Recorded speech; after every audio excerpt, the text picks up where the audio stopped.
Okay. Yeah, so this is a class continuing the question of enjoying life, Chas v'shalom, enjoying life, because life is a much greater thing than this. But about the specific kind of pleasures having to do with bodily pleasures, which the virtue called temperance deals with, according to Rav Aristotle. According to other rabbis, temperance is a broader thing, as we have discussed in earlier classes, did we? Yeah? So, what we have to get at is just this clarity of very specifically which exact kind of pleasures this temperance is about. Because that's like the whole methodology here is doing these very precise cuts within the area, within the matter of what we're talking about. So know exactly what kind of thing temperance is concerned with, and then what kind of thing temperance is, and therefore we'll understand correctly, since we already know that all virtues are a median, a middle term, how do we call it, a middle or a correct path between, or there are always the too much and the too little, the excess and the shortfall. So if we will understand what this is about and what it is, we'll be able to define exactly what the excess in it is and what the shortfall in it is and what the correct one, the correct middle path in it is. And as I think I've explained, this kind of precision helps us, I think, do the kind of work, maybe I'll thinking about it like this, it helps us do the kind of work that relates to this specific thing. Because remember, you get what I'm saying? Remember that the big deal here is that knowledge, wisdom, understanding, philosophy only goes so far. That's the big deal. It does help in some sense, because otherwise we wouldn't be reading this book, we would just be doing nothing. It would just be doing things, not learning anything. So it does help in some sense, maybe in more senses than Aristotle would admit in this sense, but it does help in the sense of human beings being rational beings, and even the irrational parts of us somehow being given to reason. You could talk to it, you could teach it, even if it can't understand on its own. And therefore knowing exactly what to talk about is very helpful. But even more than that, knowing exactly what to talk about will also tell you exactly what to do. And you'll remember that the way in which people achieve good habits or achieve virtues is not by being born with something, not by having like some general tendency towards being good or following rules or things like that, right? All of those things are ways, but they're not what virtue that we're talking about is. But human beings, achieve virtue by practicing the actions that would have resulted from those virtues, right? That's the paradox from book 2 or from the Rambam, beginning of chapter 4 here, in the previous series of classes, or one of the previous series of classes that was focused on that. But what this means is that you have to know exactly which action pertains to this. You understand what I'm saying? Because the world of action is divided by areas. The world of action is not the world of like will. If someone says like virtue consists of you having the right wills or the right attitude, or the right meaning, like meaning well. How do you say? Like, he means well. Intentions. Intentions. Then that's a very general thing. Or even if you could talk about temperance, even in the very general sense of something like, one person would say, temperance is about loving the soul or the mind and not the body at all, or it's about keeping control over the body's urges or the body's thoughts of what is good, things like that. Those would be very general things, which in some sense pertain to the whole soul, to the whole person, as he is, right? And then we wouldn't really need this kind of detail. But if we talk about temperance in a more practical sense, and since we believe that ethics is achieved in practice and not in theory, and not even in like a general like what the Salanta thought that Musar was going to be helped by learning Musar. And I think that was mostly a mistake, or very limited use, right? You know what I'm saying? Because Rabbi Salanta in his very famous letter called the Geras HaMusar explained his basic program for learning Musar. And it goes sort of, at least the beginning of it goes, that he realized that the problem is that learning doesn't help, right? Understanding doesn't help because of this interesting thing that people, basically the problem of, the problem of the weakness of the will, right? What we call the weakness of the will. Problem of people being good or thinking that they're good or knowing what is good and not doing it. And that shows him, in his view, that we can have the correct knowledge, but it doesn't help us become good. We already discussed what we think about this. And therefore, he's going to have a solution. And his solution was emotions, right?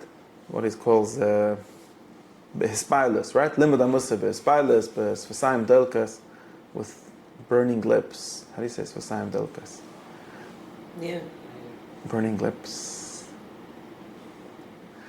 Sounds like something, I don't know what. Fervor? Burning Lips. Like a band name, the Burning Lips. So, and by that, he theorized that what a person is actually controlled with is what people nowadays call my heart, right? My emotions, my emotional resonance with things, my emotional attraction towards things. And therefore, if he'll be able to move the learning, or at least make this part of learning, which will be not about intellectual learning, but about brainwashing yourself. Sorry. Not brainwashing yourself, but arousing the kind of emotions in yourself towards what is good and to hate what is bad. Basically, that's what you can do when you learn Musar. Then you will solve this problem, and in that sense, learning Musar will help you become a better person. Now, this is true to a very, very limited extent, as I think the next week people discovered, after he opened his Musar house, Beis HaMusar, I think people discovered that you could actually learn Musar with a great aspirus and be very emotional and still be a horrible guy. I think that we know those people too. So it's actually not entirely enough to his utterance, his lav, his rakshas, is actually less useful. I don't even know why Rabbi Salanta was thought as useful. Did you? Now I'm thinking. Did this solve anything for anyone ever? The problem was that they're learning things too coldly. That you started with. Yeah, I wonder, and just in another step or self-dissonance. Yeah, I don't know. I guess we still doing this. We have the inspirational speeches. What's the difference between stamashir and an inspirational speech?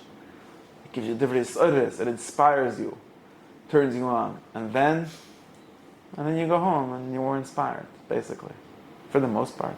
Doesn't show up in that guy's WhatsApp the next week. Yeah. Oh, you can be on status. Is that true? I think it's like a social currency almost. It's like cheap profundity. Yeah, I wonder. But okay, maybe he didn't mean something that cheap. But still, I wonder if the Chassidim also have the same idea. They have this idea that davening is one of the jobs of davening is to arouse yourself in loving God and hating evil, things like that. And if you read Tanya ever, which everyone should, it's on my reading list.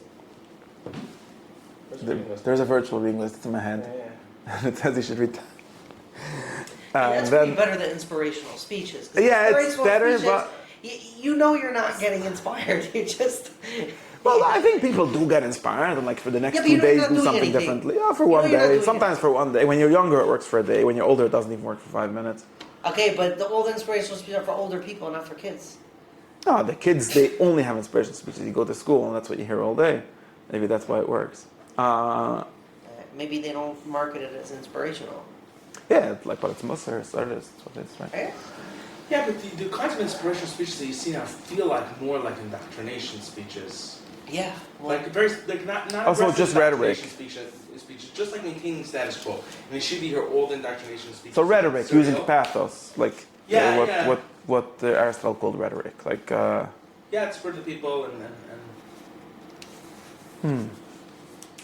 Okay, and that's supposed to work. But that's so then you're talking about it as a fake. It does work, but not as a self-improvement. As a fake kind of convincing. As a fake kind of convincing.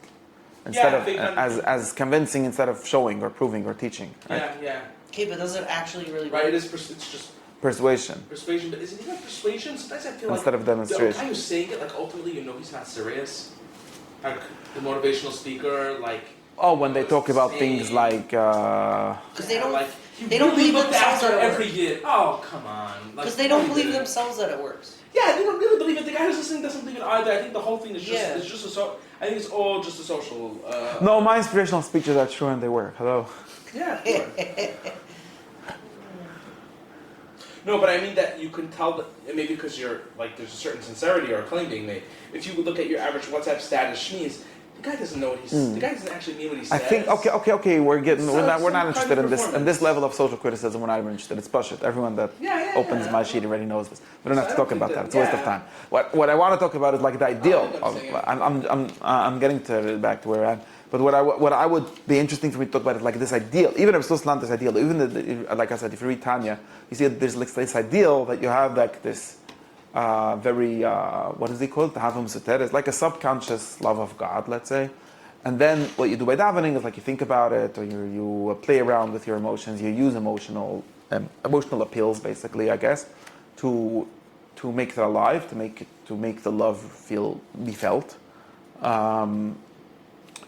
And then the rest of the Tanya is about how come the moment I close my siddur, I'm the same guy.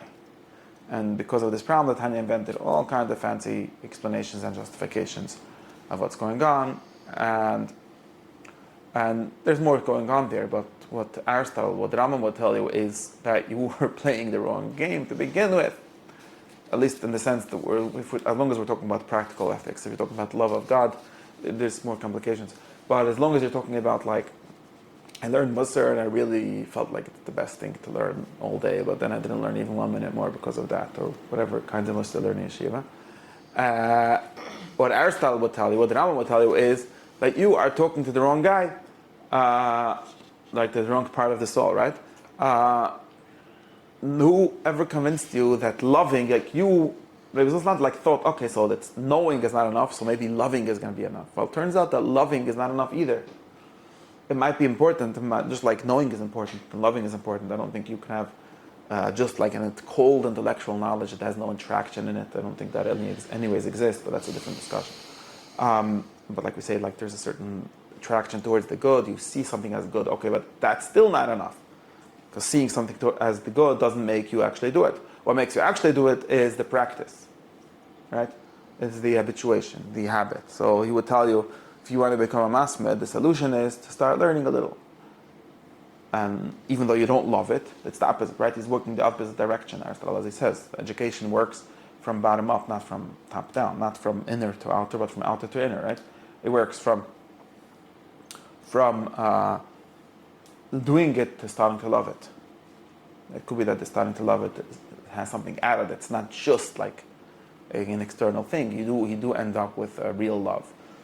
But in any case, the problem that we're talking about, the problem of akresia, the problem of weakness of the will, the problem of what's called in Musar moich and lev, is not really a problem of moich and lev. It's a problem of lev and maisa. That's what I'm saying. This whole drasha that that I'm so against that whenever I hear someone telling me, but he has a mun in his head, just not in his heart, I'd ask him to tell me a story of a munah that he probably has so worked out in his head because he claims that his problem is only his heart. That's one thing. And second thing is that I would tell him that why do you think that the heart is enough? Like where did you get that from? Definitely not from the Torah, anyways. But why would you think that the heart controls the person in that sense? The heart, when I say the heart, I mean sense of emotions. You could be very emotional about something and then do nothing. I could even have great love for someone or great empathy for someone and then not help him. Empathy doesn't help anything. It doesn't do nothing. It might call you to action. It might drive you. It might inspire you to do something. I'm not saying the correct action is the one that is inspired, is the one that has the love in it. But the practice of getting there is not the arousing the emotions. It's the habituating the doing. Is this correct? I think that this is correct. Am I wrong? Yeah, but We spoke about this. I'm repeating it again because you got to habituate yourself. Yeah. Initiating habituation is, I think, really still a question of It's by imitation or by following someone else. The answer is sort of by following someone else or by following your own mind as someone else, as not without internalization. Mm-hmm. Internalization comes after the practice. in the order of education, not in reality, like in the order of the soul, in the order of being. The love is before the habituation, but in the order of practice, habituation is before practice, is before love. Like this is the opposite of any contemporary like chinuch shmuz that tells you have to make your kids love things. You don't make your kids love things. You make them do things, and then by doing them, they start loving them. That doesn't mean you should be a litvak and just do things without loving them, right? It means that you should do it and then love them.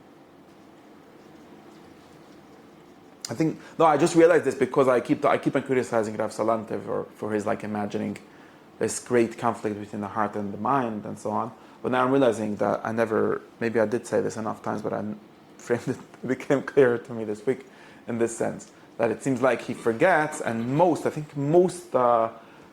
people that talk too much forget about this, that the action is in the habituation, the action is in the action. The action is not in the feelings. Yeah, I think so. I do think that like Rav Salanter did realize this, like later Bala Musa, they did do a lot of practical work and try to think of ways to do practical work because of this. Even have concepts of habituation, like Tzufis and yeah, they figured out all kinds of concepts that are about habituation. Yeah, that's like big. That's the bigger practical question. Now back to where I am.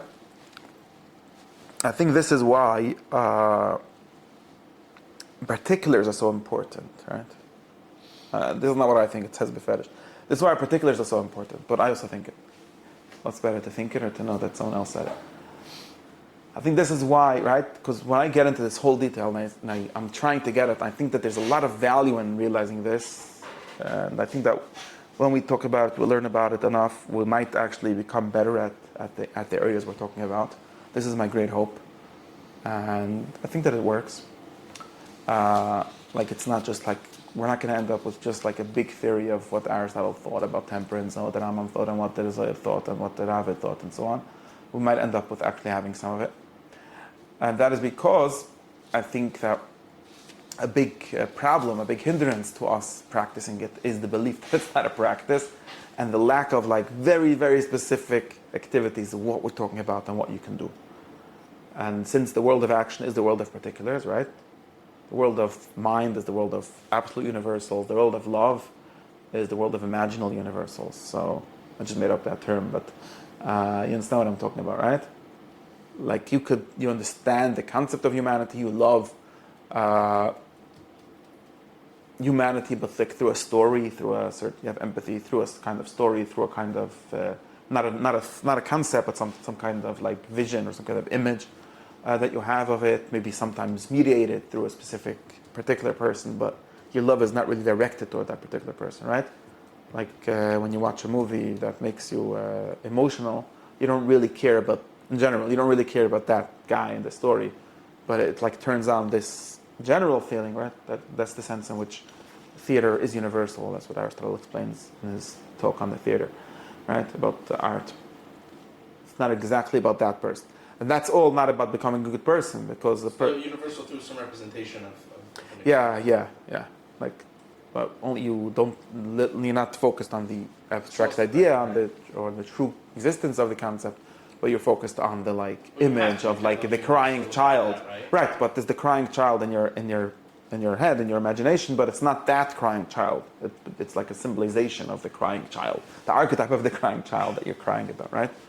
This is yeah. So that's what emotion does, and I guess in a certain sense we say someone that never gets emotional from watching a sad movie or happy from a happy movie, if there's such a thing nowadays, and so on, is something wrong with him. Like it's part of being a complete human being to have those emotions and have those thoughts, but you still don't get called to be a good person for that, right?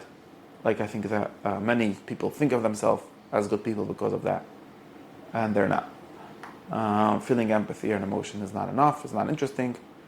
And what makes you good is that you actually go out and help that crying child, right? Now, the problem with that is that is a particular crying child, and they have a dirty pamper, and there's something blocking your empathy. Like on screen, the big trick with screens is they don't have any smells ever. So they're lacking a certain reality, like a certain particularity of things. Like they don't have, they don't even have 3 dimensions screen. I'm not even talking about I'm that. saying But ultimately, like, every particular is going to be has some blemish from the universal. even from the universal example. right? It's even worse than the universal example. There's always a reason. You could say something like this. There's always a reason why this guy should not be helped. I know I have great empathy with humanity and with human suffering, but this guy, like, try to help him. Look, and it's true, by the way. Some guys you shouldn't help, even if you have universal empathy. Like this is a real consideration.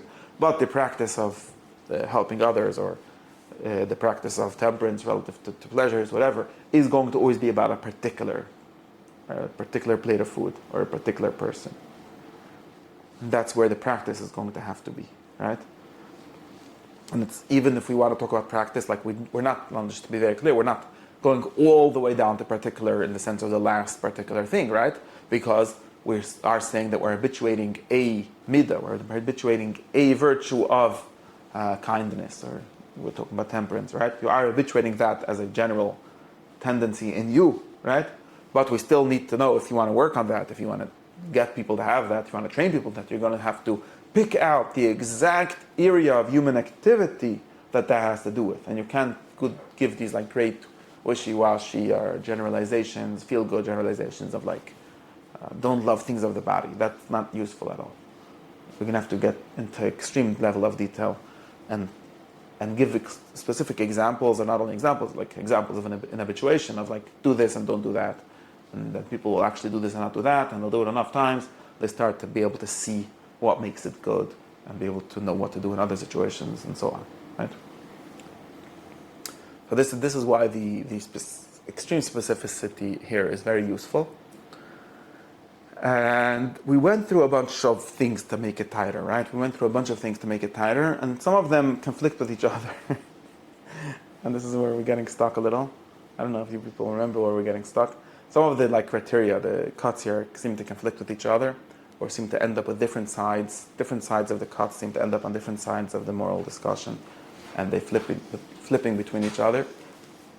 And these are as follows. And with regards to what specifically is under the subject matter of temperance? Right. First, the subject matter. So there's 2 questions, as I said. I think there's 2 different questions.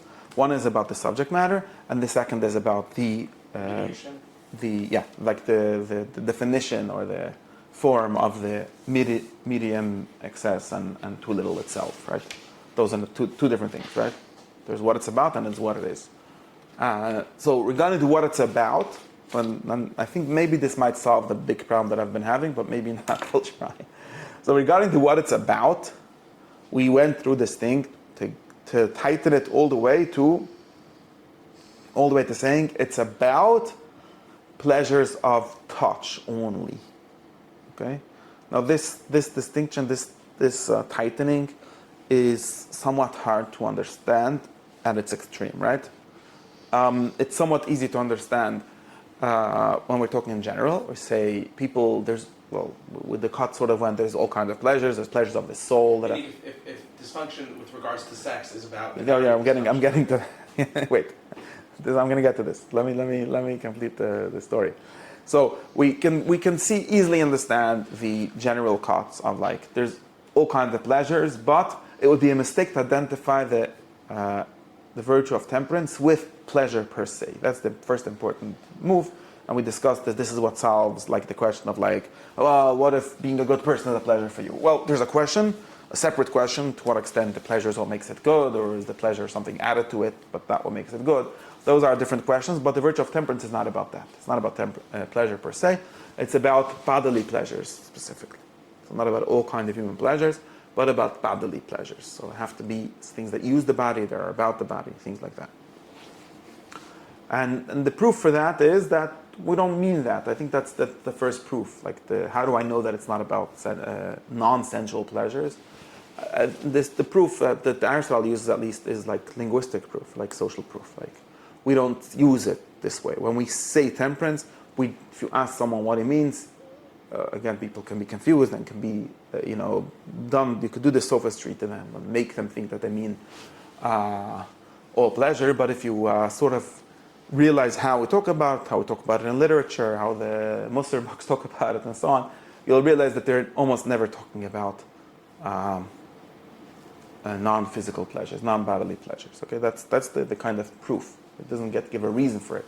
We don't know why. It wouldn't be like what would split these two things, but I think I did explain it in my way, in the sense that it's not about the question of pleasure per se. That's a different question. There is a different question here, which is the question of bodily pleasures. In other words, it could be that the pleasure isn't really even the issue, although we're talking about it as pleasure. But maybe I'm not sure about this, but maybe like the word pleasure is even a little bit misleading here, because it's not about the question of pleasure, it's about the question of certain things that are pleasurable. Maybe they're done because they're pleasurable. I guess they're done because they're pleasurable. And I guess that's where the ethics comes in, when you do it because they're pleasurable. Like, as long as it's just done because it's healthy or something like that. Maybe it's not even an ethical question, but maybe yes. Maybe there's always pleasure involved with them, so there's always going to be a question of the pleasure. Something like that. So that got it. There's always pleasure involved, even on the narrative. Wait, I'm not getting to that yet. I didn't get to anything about that yet. Okay? There's anything about the narrative versus thing. I'm talking about the bodily pleasure versus soul pleasure first. Then we do, right, like even things, like when I say soul pleasure, I don't necessarily mean good soul pleasures, right? Even the pleasure of honor or of talking too much, things like that. Someone that talks too much is not a Baltaiva. He has a different bad midah. There's different bad middas. It's not useful, like I said, it's not useful to work on both of them in the same way, because you're confusing areas of activity. By talking less with your friends, you're not going to become better at eating less. I think that's very important. Like I guess this is one of the ways in which we see that there is different virtues, right? That being good at one doesn't necessarily make you good at the other. Although there's the problem of the unity of the virtues, it should be whatever. But in reality, learning. There's a slight imperfection in one could result in a large discrepancy in the other. Like, meaning if they're all 100% complete, they. Yeah, maybe if you would have one in the entirely fully complete way. Exactly. In the full complete way, I think all virtues imply each other. But only at the highest level of actualization. Yeah, something like that. But as long as they're not fully complete, they can be or at least that's what I'm saying.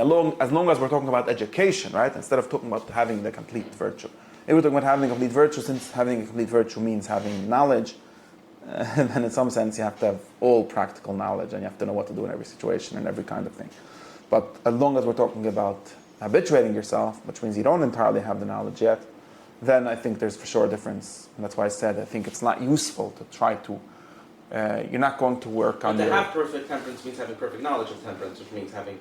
Right. But to not have it, which means you're working on it, which is where we are for the most part, and which means working on your tavas achila. So you're not going to manage working on your tavas achila. The question if practical knowledge is the only way to. Yes. It doesn't matter. Okay. But my point is, maybe it matters. I don't know. What I'm saying is just that if we're talking about working on it, which is I think the purpose of this specific, this level of specificity is about being able to click it out because actions happen there, right? Now, of course, you could say the actions happen there, so it's important to talk about in general, because the result of having the virtues is also actions. That's also true, but that's less important than just a question of knowing the things correctly. But if we're talking about trying to get to them, well, we have to discover the kinds of activities, the kind of habituations that are going to lead you to have that virtue. And there isn't like general habituations, like habituate yourself to be a good person in the most general sense. What does that even mean? There's only going to be habituations for specific virtues, right? And in that sense, like I said, if you're going to make this mistake, if you're going to think, for example, I think that many people make this mistake. If you know, like of them, I think most of them are making mistakes like this. Like people trying to work on themselves are often making this kind of mistake, like, since, what is tavas achila? It's like some kind of selfishness. Okay, I'm not saying that's wrong in a very general sense. Therefore, in order to work on my tavas achila, I'll work on my selfishness. I'll try to be less selfish in some other way. And this is going to make me eat less. Turns out it doesn't. Again, unless you're talking in like most abstract sense and you become entirely a soul or a mind without a body that doesn't think of itself, but then you're dead. As long as we're not dead, or like a philosopher that's dead or whatever, then it's not going to help, right? And people, I think, get very frustrated from questions like this. I think a big part of the Tanya, like I keep on saying, is answers to these kind of frustrations, which I would say are frustrations because you didn't understand what's going on in the first place. There isn't like a general practice of being a good person. There's specific practices in specific areas. So even like that's the nafkamina. That's why we say, I'm telling you, so maybe it's bad to chase honor too much. Okay, but that's not a problem of temperance. That's also why you would see people that have very great temperance and too much love of honor, or vice versa. Or like speaking too much, Dvarim B'Tailim is bad. Okay, maybe, but that's not a question of temperance. Even though it is of the body, I guess, somewhat of the body. I don't know exactly. I think he has it as on the side of the things that are not on the body. But in any case, this is not the problem. Okay. Now, I think this helps us at least in this sense of like getting rid of the very general question of pleasure, all kinds of other pleasures. Now we have this more specific, even more specific. I think the second step, you'll see, and by me it's page 3. I already ruined my pages here. Anyways, it says it's in the first chapter here, in chapter 10, where it talks about distinctions within the body, within bodily pleasure. I think that the second step is where we're getting more stuck. So this itself is divided into 2 steps. Okay, the first step being the cutting off the different pleasures of the different senses. Okay, so sort of the framework that it's working with here is that there's 5 senses. Each of the senses have distinct pleasures, and we're thinking which of those senses have pleasures that are relevant to temperance. Okay, and we cut off hearing, seeing, and smell. Number 1. We say, okay, then this is an important step, and I'll try to explain it. We cut off hearing, seeing, and smell.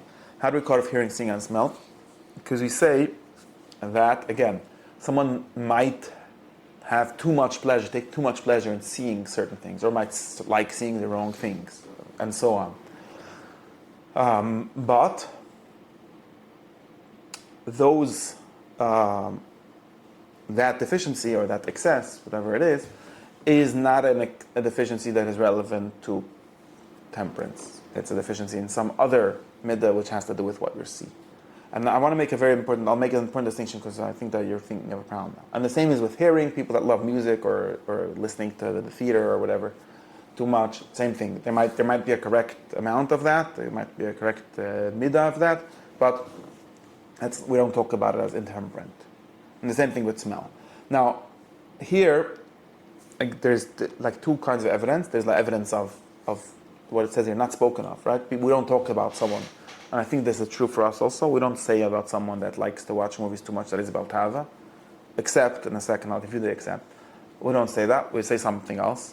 There's a bittul Torah, ich weiß nicht, there's Moshe Vleitzim, there's different avayras in that, but not the avayra being about tava. Except, so this is the proof that we don't mean that, like we say, we're talking about something else. Except that there's a difference, and when we give this difference, we can bring in the reason, really, why the temperance only pertains to specific senses, and then to specific parts of those senses. And the qualification or the complication here is like this: that if I say, and I'm going to give you a Jewish example. This is what we're doing, translating into Yiddish. So, if I tell you, the eyes have no tava, right? There's no question of midas tava in your eyes. So, any Chassidish man is going to come and tell me, what are you talking about? Have you never heard of Shmidas Einayim? Which is about your eyes. And you know that you could read, it's very interesting, and now I think maybe there's a question here. If you read books like Sefer Charedim, Sefer Charedim is a book, is a kind of Musar, sort of ethical work, and it's also about mitzvahs. So yeah, of course, he's a Mekibel that thinks that mitzvahs and ethics are almost the same thing, or different levels of the same thing, whatever the theory is. We've discussed that in some other class maybe. And one of his organizations, he's trying to organize the mitzvahs or the midas tovos and the ethics, the different virtues in different ways. And one of his ways of organizing it is to organize it by the different limbs, the different parts of the person that it pertains to. So you would have like mitzvahs atlis ba'ayin, mitzvahs atlis ba'izan, mitzvahs that have to do with your eyes, mitzvahs that have to do with your ears, and so on. Like in Kabbalah, like talking about this. Like you're going to be attacking your, based on like a physiological picture of the human, and that this would be a good way of. It's based on a certain, I guess it's based on a certain physicality.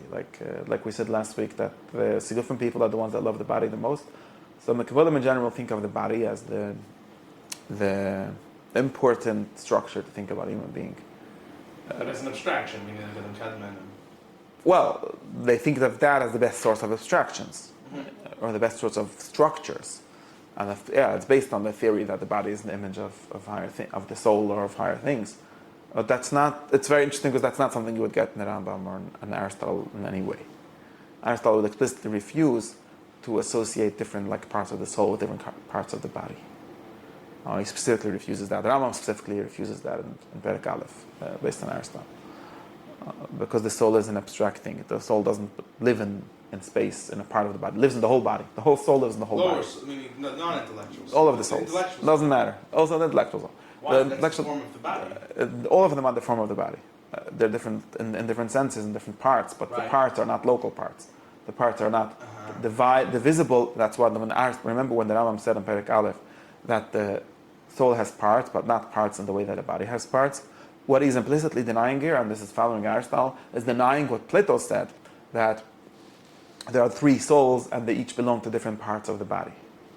Like Plato said, your intellectual soul is in your mind, in your brain, and your appetitive soul, your desiring soul, is in your heart, or in your torso area, not necessarily in your heart, and this is in your head, and your how do you call it, nutritive soul, or what Plato calls this. In Aristotle's sense, it would be the intellectual soul, the desiring soul, the nutritive soul. In Plato's sense, it's the intellectual soul, the anger soul, or the thumos, and the appetitive soul, and the third lowest one is in the sometimes say in the liver or the kidneys, or in your lower part of your torso, lower part of your body.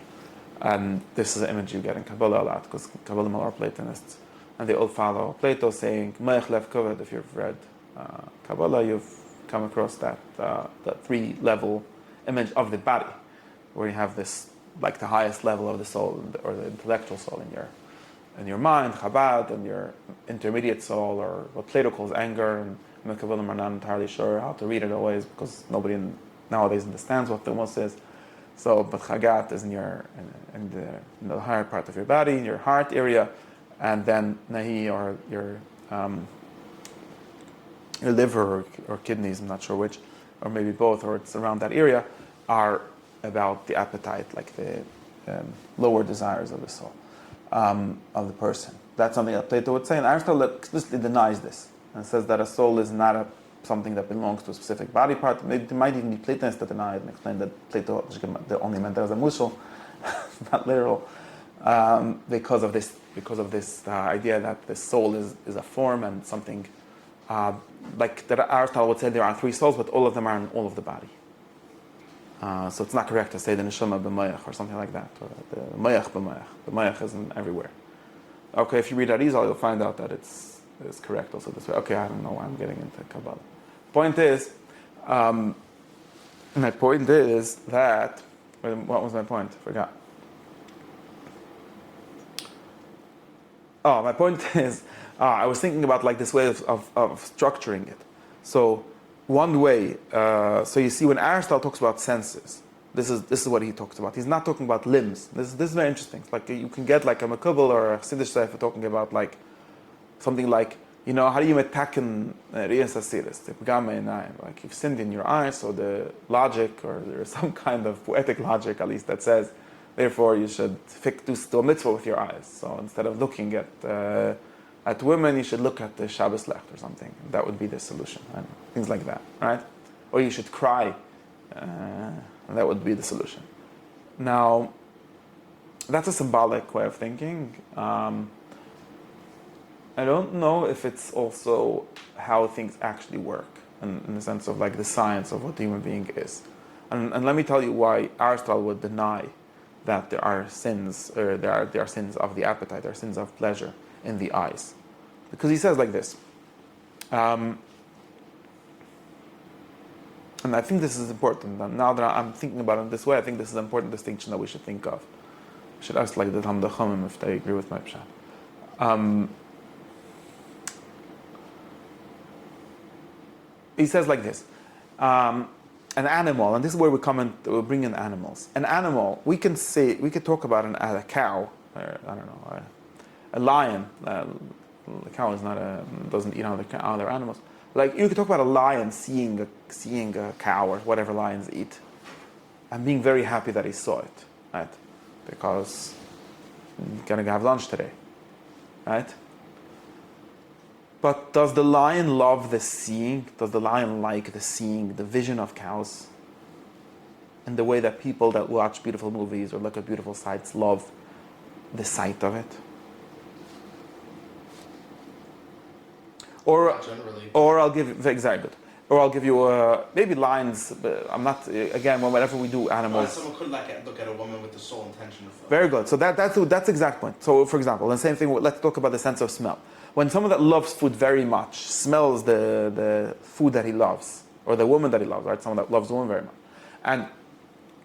and he is all excited and all aroused with this like love of the food that he smelled. Is that a pleasure of the sense of smell? With anticipation of eating it, meaning? Exactly. So Rav Aristotle Taina that is not a pleasure of the sense of smell. Their pleasure is of the sense of taste or touch or taste, whatever. It's incidentally mediated by the sense of smell. What lets you know that there is a piece of food here to be eaten is your sense of smell or your sense of sight or your hearing. You know, if you hear kol be'isha erva, whatever, right? That is not a sin. That is not a wrong pleasure in the sense of sense, smell, or hearing, or how do you call it? Or what was the third one? Or seeing, right? It's using this sense of sight, and what you're loving, like you said, what you're loving is what your pleasure is, your anticipation, or your, let's see, what his words How are. does one have pleasure in just the sense of smell? There are pleasures. Well, if you just smell besamim, like when you smell besamim on Matzah Shabbos, you're not enjoying that. Maybe this is reminding you of the good kugel that you put at besamim in. We don't put. I don't know. Maybe you do. But you understand. If you watch when someone again, that would be the difference between when someone watches a beautiful movie or sees a beautiful painting. That's a pleasure of the sense of sight itself. It's not because it reminds him of something or because it anticipation for something that. Right. There are such pleasures, of course. Like that's the difference between art and like low art, right?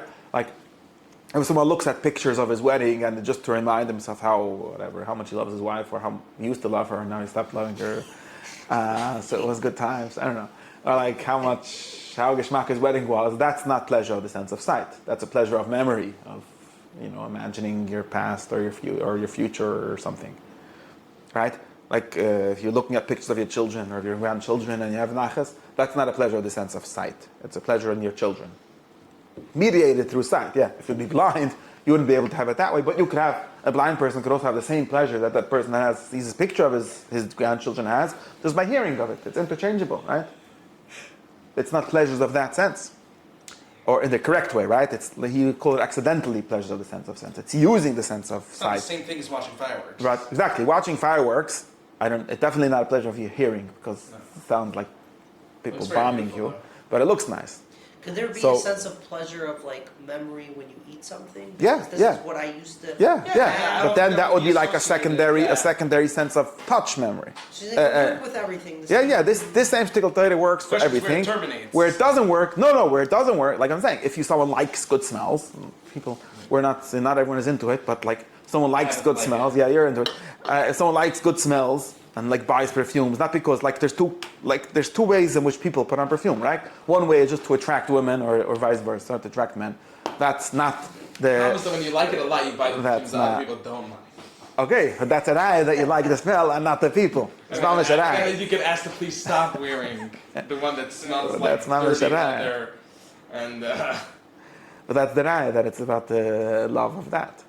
Right. Right? So if someone puts on perfume just to attract other people, they're not a in Yiddish is a feinschmecker, right? They're not a lover of a sense of smell. They're a lover of other people. This is just a way to attract people because maybe the sense of smell has some connection with arousal. So I don't know, but it's just associations that people have. It works just as like a picture or just like a voice clip or anything like that. If you put on the perfume or you put the besum l'kovet Shabbos for the smell itself, then you're enjoying the sense of smell. And the same thing for sight and for hearing, right? If you like music because you hear the person singing on it or it reminds you of something, right? So that's the sense in which we're saying that there is no pleasures of sight, seeing, and smell do not pertain to temperance. Only incidentally, they incidentally could. There could be sights that you shouldn't see because they cause intemperate actions or thoughts, even, I don't know. But those will not be called problems of the sense of sight. This is why I was thinking that maybe the Charedim or all these kind of Chassidish Torahs are wrong when they say that Riyas Asiris, or looking at things that you shouldn't look at or that you shouldn't take too much pleasure in or so on, is a problem of the sense of sight. Because it's only incidentally a problem of the sense of sight. In other words, the tikkun of Riyas Asiris is just not in not doing things. It's not in the sight.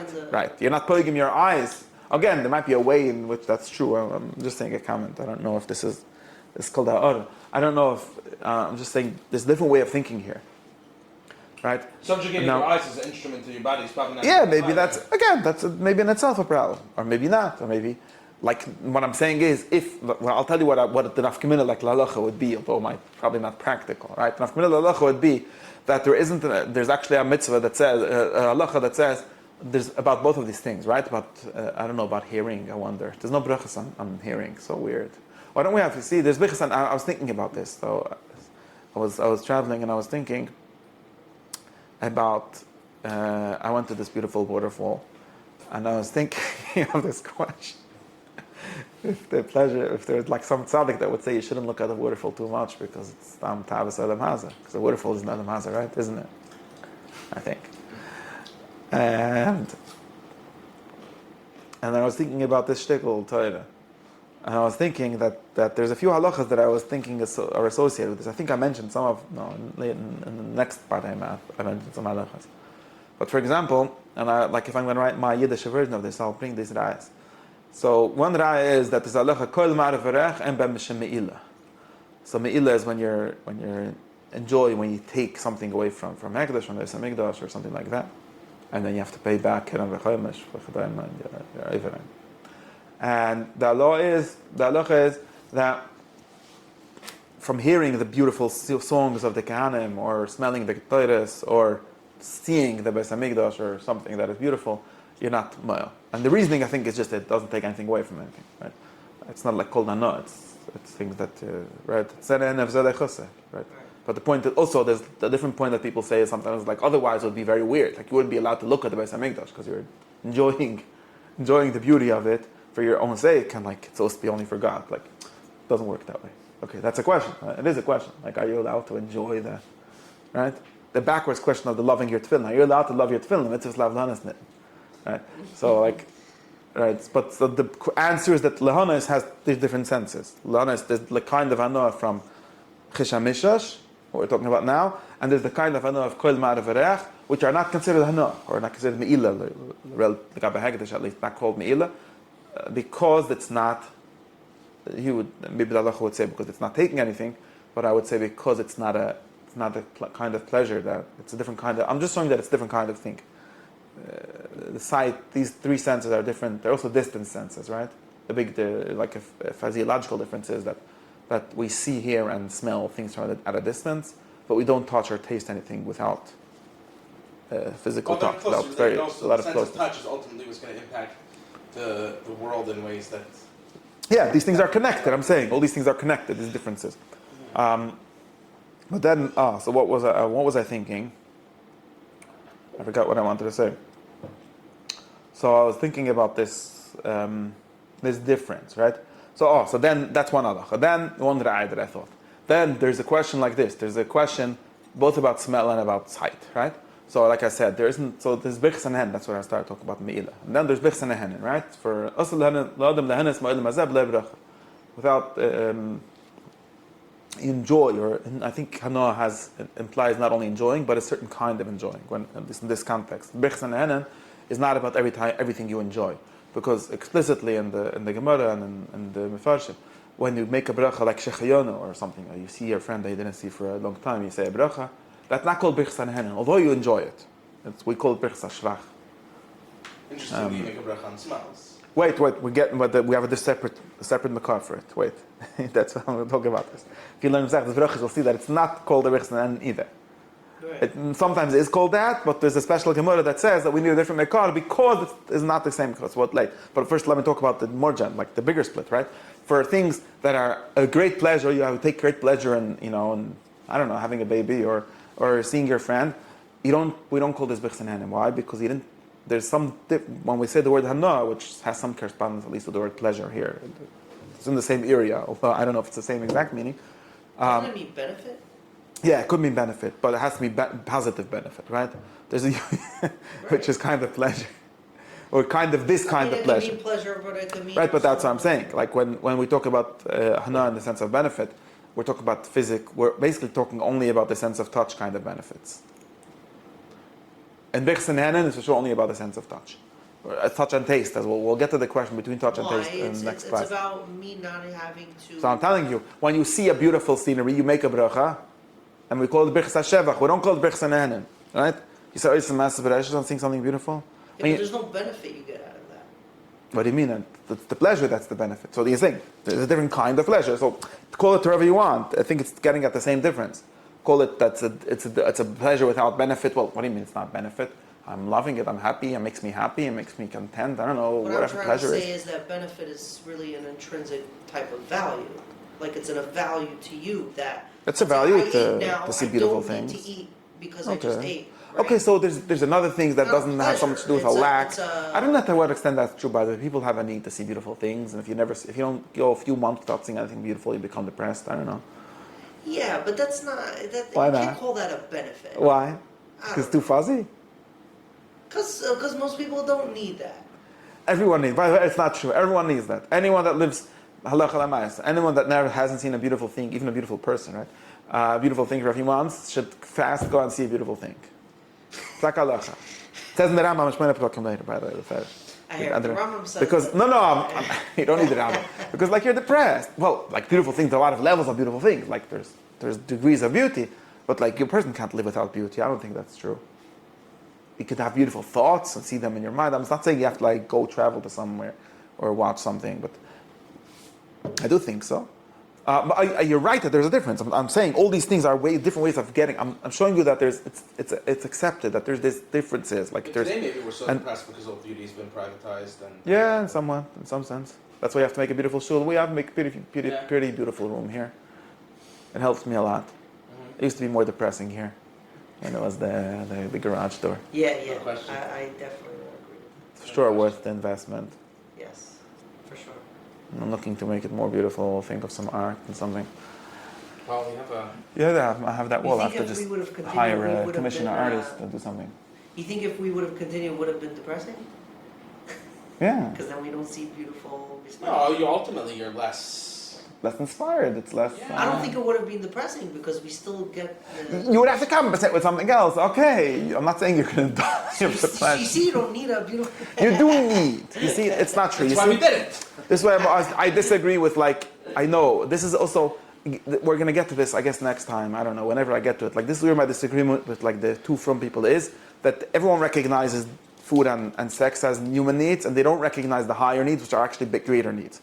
Like you could be like a big Bnei Brak Efrima that never saw a beautiful thing, and doesn't care about anything being beautiful, and he has a very broken soul because of that. Although, and he tells you, what do you mean eat? I have to eat. Instead, that's worse, because you have to eat, and now we're going to get back. You have to be just like an animal has to eat. And this gives us a criteria here, also explanation, right? So Aristotle says, besides for people not talking about food, vision and hearing and smell as being dissipated, as being baltaiva, we also can explain this, because remember, or when you remember it, but this is where we get to it, you remember that one of the big things with human beings is that it should be human and not animal.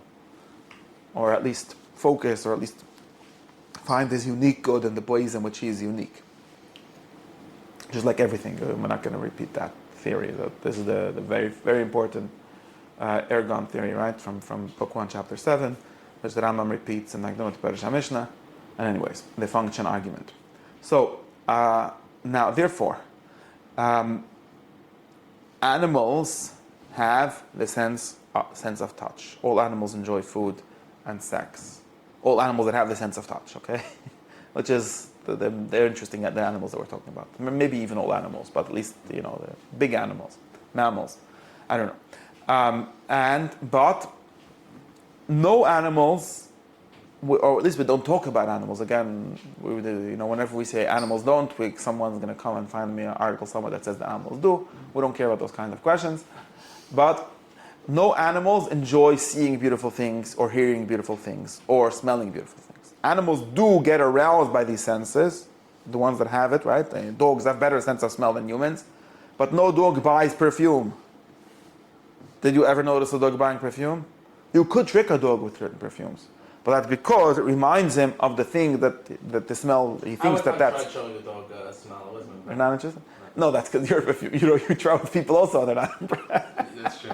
So you're saying by animals Animals, only right? Animals. So this exactly shows you. Animals could smell. They smell, and he's going to chase his food by the smell, or he's going to chase his woman, female by the smell, and so on. But he will not enjoy the sense of smell in itself. And this is what shows us exactly this distinction: that to enjoy the taste or the touch of the food, that's the animalistic thing, and that's why this is the worst kind of thing, because that is where people are just like animals. To enjoy the smell in itself is a human thing. But of course, animals also have smell. But animals, they do have sense of smell. They even enjoy it. It seems like they enjoy it, but we don't say that the lion saw a beautiful zebra walking in the grass and was like, "Why my eyes are feeling good now." No, it's my stomach is feeling good now because it hopes that's gonna have a meal, right? It's a very different kind of pleasure, and that is very important distinction between in which sense the eyes and things like that have pleasure. So and that makes animals can have. So actualize when the human wants for food when they act that way. The opposite, right? If you only use not only use when we say, that's why we're saying that the question of temperance is the question of the sense of touch, or the other three senses when they're used for that, oriented right? towards the cultivation in the sense as a tool for that, right? Meaning that, right? That's the difference, the chilek, that the second chilek that we make. I think this is a very important thing, and this already gives us not only we don't call it that way, you're not just saying, oh, we don't say that someone who watches movies is about taiva. Well, some people watch movies that goes back to, we'll get to this later, right? It goes back to different kinds of movies, right? There's kinds of movies that are not interesting to watch. They're actually ugly. The only reason you watch them is to arouse certain pleasures or something like that, certain bodily pleasures, and those are not. It's not a shayla of shmiras einayim. You see, that's my chiddush. Oh, now I have to go back to the halach. It's a shayla of whatever. It's hiririm asurim or ma'asim asurim or whatever it is. It's not a question of their sight, because your eyes are just serving the body in this sense. That's why I'm going back to my heter halacha that I'm based on this. So in the same sense, so I forgot to finish this halacha thing. In the opposite sense, but if you're seeing the movie for the pleasure of right, I'm going to get into if it would have beauty. That's what you're saying. No, I'm not saying that that's cool. I'm not making that claim. I'm saying that belongs to that belongs to a different question. Right. No, we didn't. We didn't. It's already 11 o'clock. Hello, can go forever. What I'm saying is, and this is where I want to complete the thing by saying the other side, right? Then I said there's a halacha that says you make sarbichas and henin, then there's bichas areach, which is not bichas and henin, or I think in the Rambam says it's a kind of bichas and henin, but in the Gemara it says that it needs a different source because the Gemara explicitly calls it this way. I think, and this Gemara is ripped off Aristotle or the opposite. I don't know. Rambam is the same words. That smell is something that the soul or the breath enjoys and not the body. So this is literally the difference between pleasures of the body and pleasures of the not body. Even smell is not a pleasure of the body, and when you say body, we mean obviously touch, right? Because smell is not a divine, it's not a spiritual thing, right? The Gemara is not saying that smell is spiritual. What the Gemara is saying, or intellectual, or something like that. What the Gemara is saying is that it's not of the body, right? and the body in the way that there's a difference between kol ma'av reach and eating or drinking or things like that. Now, then there's other brachas that we call them birchas hariyah, right? For example, perek haroya, right? Sometimes called birchas hashvach in a general sense, but blessings on the eye. Now, there's also birchas hashmiya, by the way, but they're not really about hearing. I wonder about this question. Now I feel of a new question. So there's famously is on knowledge, meaning right. Right. So there's famously no bracha on the pleasure of sex, for nobody knows why. There might be a bracha in like birchas nisun and birchas eresim, but anyways, that's one question.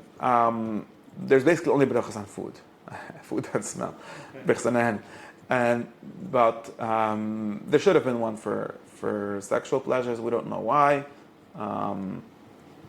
Maybe because it's like considered too low or something like that. We don't really know. What? Mood killer? Yeah, maybe because it's a mood killer. We don't know. No, it doesn't have to be. No, it could be. I don't know what's so funny. It's a theoretic reason. You know, the Baal Shem Tov said there's no bracha on mitzvahs of tzedakah. There's generally no brachas on mitzvahs of Ned Lachavere, but that's because by the time you're going to be finished taking out your gartel and giving the bracha, the poor person's going to be dead, you know? Like, you can't. Just give him the money and move on. So, yeah, it's hard to say. Yeah, brachas come with a certain situation. But anyways, in Birchas Nehenin, then there's Birchas Hariyah, which aren't seen. So now I'm realizing that there's Birchas Hashmiya, like Shmoyes Toivus. If you hear good news or something, you make a bracha, or bad news, you make a bracha. But that's not on the pleasure of hearing. So why? I have to ask the rabbis. Why didn't Chacham make a bracha for hearing beautiful music? Like Shabbat, Koil What do you mean? Yafes. You're not allowed to listen to music? I don't know. Why you're not allowed to listen to music? Seriously. Why? No, no, depending on the content of the music. I don't agree. Only birchas hashmiya. Depending on the content. But the content, Birchas yeah. hashmiya is shayfer, really, no? Birchas Hashmiyas is about knowledge, right? It's like you said, it's not about knowledge, like news. Shayfer is only exception. Shmoyes Toivus means good news, right?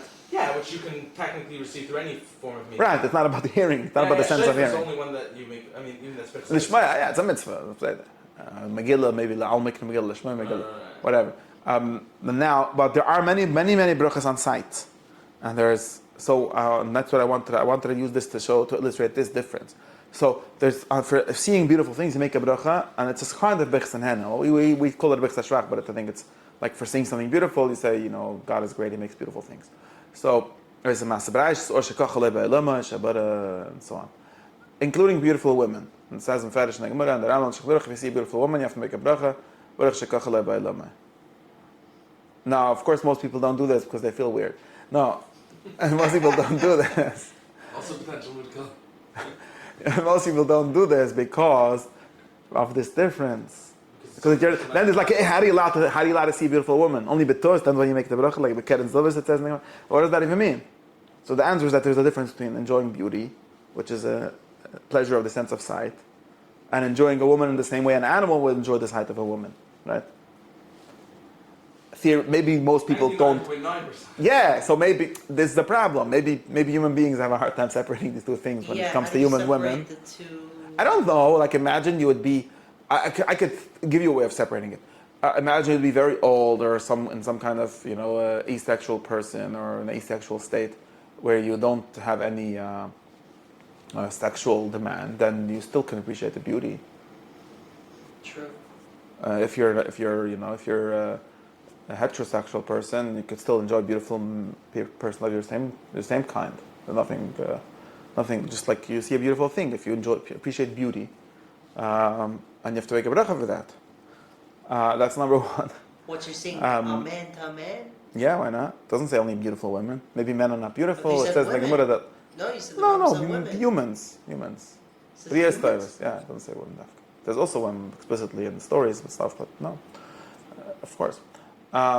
Or the same discussion is regarding smell. So the Rama made up a halacha that you don't make a bracha on b'samah mishala erva. How do you call it? Perfumes that a woman is wearing, or maybe not clearly a woman, maybe a woman that is asura alecha, a woman that you're not allowed to marry, then you shouldn't make a bracha. The Rambam sort of invented this halacha, or maybe he had a source for it. It doesn't really say anywhere. But even if you smell the smell of the sun coming over the person. yeah, so if That's theoretically, so there's a question. There's other discussions of Hilchos B'Samim, but theoretically, if there's a reich, if it has a Someone ikar, sees if me, it's if they don't make at least they have to make minute b'sunnah. exactly. You have to make better than some. If there's like a real, if you just like a spray, I'm not sure, but if you like put some oil or something. No, it all has oils. Yeah, but I don't know how much is considered like a mamash. Like you just spray a little bit, and I don't know. It's still the air. How do you know it's even Sure, there? it's to spray a lot, so there's no suffering. Okay. So, anyways, like then you would have to make a bracha according to the Ikra halacha. Again, this is, by the way, this is something that people just don't do for no reason. I don't know why. This is not my halacha share, but like we just stopped doing a lot of brachas for no reason. Like pretend not to enjoy good smells. Like I don't know why. Next week I'll just show on top. I don't listen to this. My own, like I claim that when you make your, like since I got my new coffee thing, like if you grind fresh coffee, you should make a bracha, I don't know, Beit Mina or some I don't know where it grows the coffee. Anyways, it goes on a tree, right? Anyways, No, it's pods in the ground, not the cow pods that grow in the ground. those are the Keurig things, you mean? They grow in the supermarket. Pluck the cups. No, anyways, so you make a bracha. Anyways, so again, there's this difficulty of separating these things so for the same reason. Like if you're only enjoying the attraction or something like that, then you're not enjoying the sight, then you can't make a bechas hariyah or a bechas hariyach. And the Rama might mean because it's asr, but I think that's the isr. If there would be a way of separating these things entirely, then there would be a separate pleasure for the smell itself or for the sight itself. That has nothing to do with the rest of the story. Anyways, that's my, I guess that's enough for today. Chazaku Baruch.